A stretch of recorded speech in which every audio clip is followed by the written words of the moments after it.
नमस्कार, मेरा नाम है राहुल आर्य। हरियाणा रोडवेज की बस की छत पर बैठकर 100 किलोमीटर 200 किलोमीटर सफ़र हम करेंगे। एग्ज़ाम हम देने जाएंगे और नौकरी बाहर वाले लगेंगे। फॉर्म हम भरेंगे, एग्ज़ाम हम देंगे, मेहनत हम करेंगे, पैसे हम लगाएंगे, मगर नौकरी बाहर वाले लगेंगे। मेरे हाथ में एक किताब है। ये चौधरी छोटू राम की किताब है।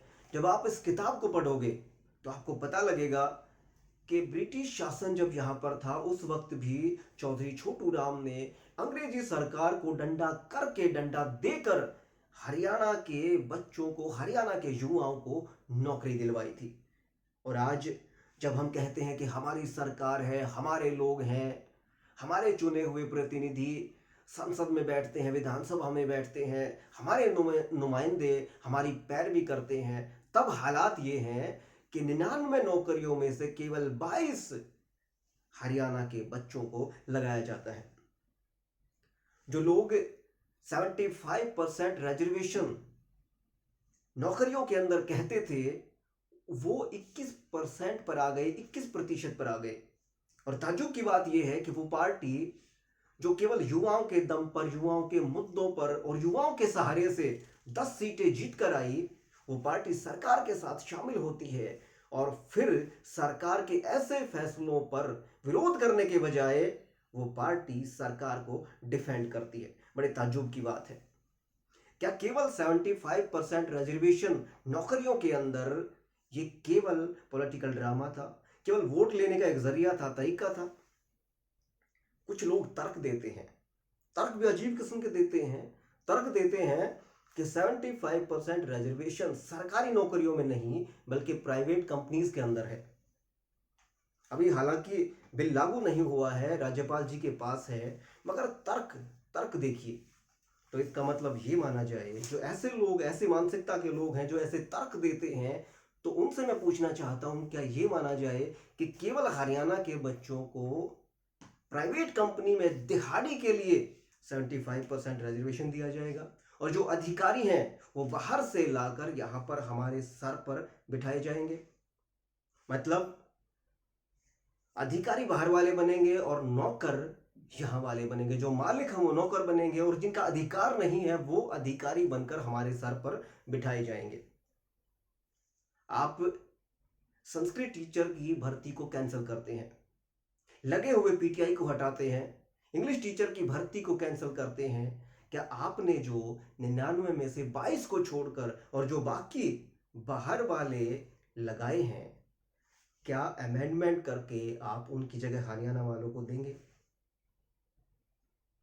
सरकार आपकी है, कलम आपके हाथ में है, कानून आप बनाना जानते हैं, बहुत सारे कानून आपने बना दिए हैं, कानून आप बनाना जानते हैं, ये सब जानते हैं।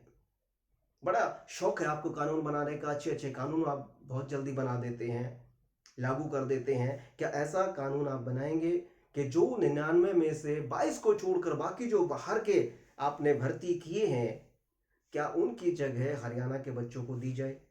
क्या ऐसा कानून बनाएंगे? क्या संशोधन करेंगे, अमेंडमेंट करेंगे, ताकि जो 75% रोजगार की बात आप कर रहे थे, आपकी सहयोगी पार्टी कर रही थी, वो हरियाणा के बच्चों को मिल सके? मेहनत यहां के बच्चे करेंगे, खून आप यहां के बच्चों का पियोगे और नौकरी बाहर वालों को दोगे। मेहनत हमसे कराओगे, नौकरी बाहर वालों को दोगे। चौधरी छोटू राम के बाद चौधरी देवीलाल ने हरियाणा के बच्चों को नौकरी दी। चौधरी देवीलाल साफ तौर से कहा करते थे कि ऊपर कानून लिखा होगा और नीचे मैं लिखूंगा देवीलाल और कानून बन जाएगा। ऐसे लोगों की जरूरत है, आप उनके रास्ते पर चलिए। बेरोजगारी सबसे बड़ी दिक्कत है और आप ऐसे बेरोजगारी के मोड़ पर, ऐसे बेरोजगारी के दौर में आप स्टेट के बच्चों को छोड़कर बाहर से ऑफिसर स्टेट के बच्चों पर शासन करने के लिए लगा रहे हैं। अजीब तमाशा है। और मैं डिप्टी सीएम साहब से और सीएम साहब से कहूंगा कि खुलकर बात करिए, साबित करिए कि आप हरियाणा के युवाओं का फायदा चाहते हैं, आप हरियाणा के युवाओं के भविष्य के प्रति गंभीर हैं। डिप्टी सीएम साहब गोल गोल घुमा रहे हैं, डिफेंड कर रहे हैं इस फैसले को। चुनाव से पहले डिप्टी सीएम साहब इन्हीं बातों को मुद्दा बनाकर सरकार को घेरते थे और कहते थे कि जब हमारी सरकार आएगी युवाओं के लिए फला काम होगा, युवाओं के लिए ये होगा, युवाओं के लिए वो होगा। अब आपकी सरकार है, आप मंत्री हैं, डिप्टी सीएम है, अब आप काम क्यों नहीं करते?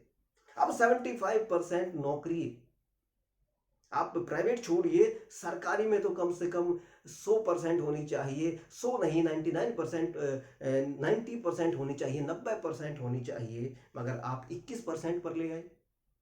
छोड़िए 100, छोड़िए 90, आप 21% पर ले आए। ये तमाम सवाल हैं जिन सवालों का हरियाणा के युवाओं के भविष्य से बहुत गहरा और नजदीक का नाता है, रिश्ता है। एक अजीब किस्म की मानसिकता लोगों की बनी है। जो सरकार के फेवर में लोग हैं, उनकी एक अजीब किस्म की मेंटेलिटी बन गई है कि अगर जो सरकार के फैसलों का समर्थन नहीं करेगा उसको कांग्रेसी कहना है, उसको आप वाला कहना है, उसको कम्युनिस्ट कहना है, उसको फला कहना है। जो सरकार की हाँ में हाँ नहीं मिलाएगा उसको देशद्रोही कहना है, उसको गद्दार कहना है।